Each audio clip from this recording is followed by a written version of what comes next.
time for our weekly segment dedicated to the kids in your life. Every week, Karen Coltrane, the CEO and president of the Children's Museum of the Lowcountry, sits down with us to chat about the best things to do with the whole family. And this week, we're talking all about the fun events, past, present, and future that the kiddos can attend at the museum. And beyond the museum. And beyond. Yeah, we that's love right. that. That's right. So just to put a bow on last week, we did the Swifty event. How was Weren't that? quite sure how that was going. Oh my gosh.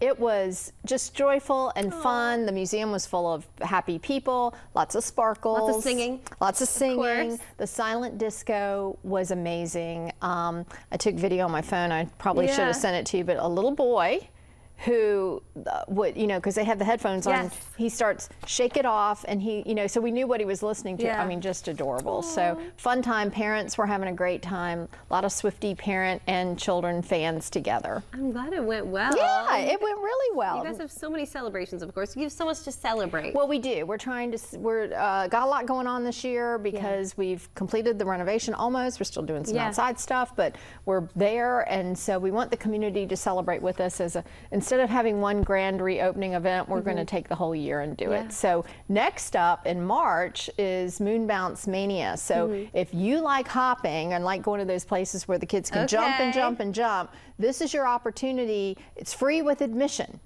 So if you're a member, it's free anyway, and you get in an hour early, of course. If you're a member, you get to come in at 9.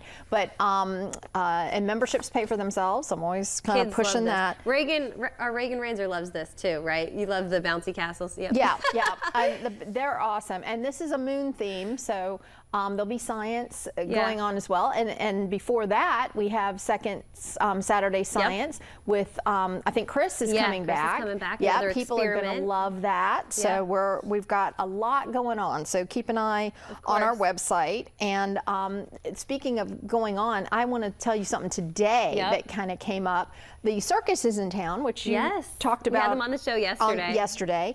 And they are coming to the museum this afternoon. Oh, that's so fun. So if you don't already have afternoon plans for the kiddos, we've got the outside area. They're going, we're going to have all kinds of different circus folks there for around 2 o'clock, roughly. So if you're downtown or you just want the kids to do something, it's a great opportunity to come to the museum. It probably won't be as crowded, and you get up close and personal with the circus performers. So we really wanted to kind of highlight that. So, and we're giving away through our social media 4-pack of tickets to both the museum and the circus. So follow us on social media, Instagram and Facebook, Explore CML, hashtag Explore CML. Nicole would want me to say that. So that you can try to win those 4-packs. It's going to be a great weekend at the circus, of course, and that kind of ties into your parent tip as well. Yeah, you know, I always like to kind of theme it out. So this parent tip is about brain development in the circus. Say what, you say? What?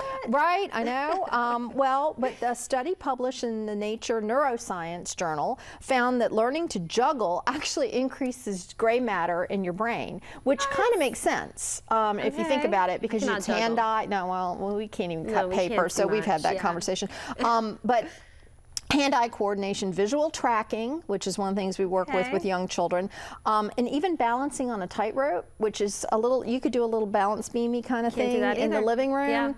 Yeah, that's that really helps build brain. See, you compensated in so many other ways in brain building as a youngster. You were all in the pretend play side of things, but hopping on a trampoline, which we've got the moon bounce one coming, attempting a cartwheel, which I attempted often, usually to a bad degree, but even tossing the beanbag, and which is one of the things. We have cornhole outside at the museum, and people are like, cornhole, what's educational? Well, because all of these things, this hand-eye coordination is building the brain and getting it ready for later learning. So, and it doesn't hurt us old people either to work on those things. So if you want to delight your child, right, and feel good about their development, the circus is a great venue for doing that. And if you want to see the circus folks up close and personal, come to the museum this afternoon. Yeah. And if you think you want to go to the museum and the circus, Which of course, you should want that. you should want that. Go on our social media accounts and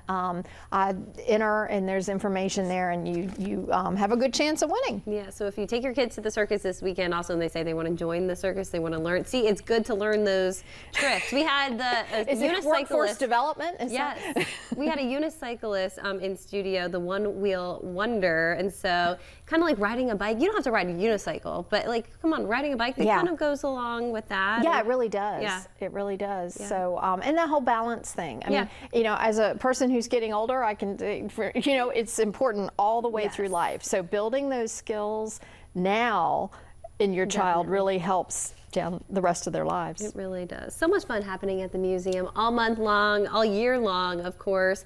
We'll be back next week. We'll give you a preview of Second Saturday Science, which is always fun for the kids, something for every type of kid. And then I'll have more details on Moon Bounce Mania. It's the best event of the year if you want the kids to go home tired. I like that. Karen, thank you so much for being here as always. Always great to have you. Thank you so much. Have a good week. We'll see you next week. Okay, sounds good. AR